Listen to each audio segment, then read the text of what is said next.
YouTube জীবনে বাস্তব অভিজ্ঞতা শেয়ার করব আজকের এই ভিডিওতে। হ্যালো এভরিওয়ান, আসসালামু আলাইকুম। আশা করি সবাই ভালো আছেন। আপনারা সবাই জানতে চান যে ইউটিউব জগতে আসলে কি সাকসেসফুল হওয়া যায়? আমি বলবো, যদি আপনি ইউটিউবে সাকসেসফুল হতে চান তাহলে অবশ্যই আপনার একটা টার্গেট থাকতে হবে। ধরেন, আমার প্রথম যে ইউটিউব চ্যানেলটা আমি খুলেছিলাম, তখন সেই চ্যানেলটায় আমি প্রতিদিনই ভিডিও আপলোড করছিলাম। তা ভিডিওগুলো একটু কোয়ালিটি খারাপ হতো, যেহেতু নতুন চ্যানেল, অভিজ্ঞতা নেই, অনেক কিছুই বুঝতে পারি নাই, তার জন্য কিন্তু ভিডিওর কোয়ালিটিটা খারাপ ছিল।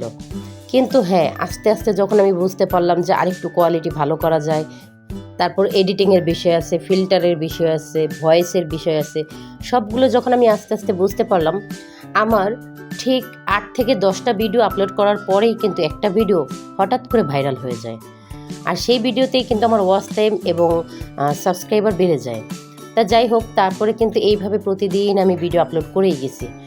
মাঝখানে কিছুদিন পর আমার বাচ্চাটা অসুস্থ হওয়ার কারণে, কিংবা আমি টেইলারিং কাজ করি বিধায় সামনে রোজার ঈদ চলে আসার কারণে আমি ইউটিউবের কাজে কিছুটা ঢিলামি দিয়ে দিই, মানে আমি পেরে উঠছিলাম না। তার ফলে কিন্তু আমার চ্যানেলটা ডাউন হয়ে গেছে। আমি কিন্তু আমার বাস্তব অভিজ্ঞতাটা আপনাদের সাথে শেয়ার করছি। তা যাই হোক, আমি কিন্তু সেইভাবে চ্যানেলটা ডাউন হয়ে যাওয়ার পর আমি আবার বেশ কিছুদিন একটানা কাজ করেছি। একটানা কাজ করার ফলে আমার চ্যানেলটা আবার র্যাঙ্কে উঠে গেছে। একটা কথা কি জানেন, আপনি যে কাজের পিছনে খুব আঠার মতো লেগে থাকবেন, সেই কাজটা আপনাকে ইনশাল্লাহ সাকসেসফুল এনে দেবেই। তারপরে আমি এই চ্যানেলের পিছনে আঠার মতো লেগেছিলাম। প্রতিদিন ভিডিও আপলোড করতে না পারলেও একদিন পর একদিন আমি ভিডিও দিয়েছি। যদিও ইউটিউবের একটা নিয়ম আছে, আপনি যদি একদিন পর একদিন দেন তাহলে সেই নিয়ম মানতে হবে, আপনি প্রতিদিন দিলে সেই নিয়ম মানতে হবে। তারপর আমি কিন্তু প্রায় সময় নিয়মটা লঙ্ঘন করেছি। এটা হচ্ছে আমার বাস্তব অভিজ্ঞতা, আমি আপনাদের সাথে শেয়ার করছি। তারপরে কিন্তু এইভাবে কিন্তু 8 মাসের মাথায় আমার চ্যানেলটা মনিটাইজ হয়ে যায়।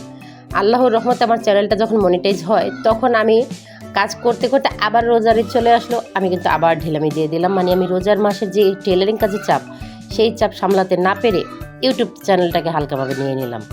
এখন চ্যানেলটা আবার ডাউন হয়ে গেছে। তাই এখন অবধি আমার চ্যানেলে $10 এখনও জমা হয়নি, কয়েক পয়সা বাকি আছে।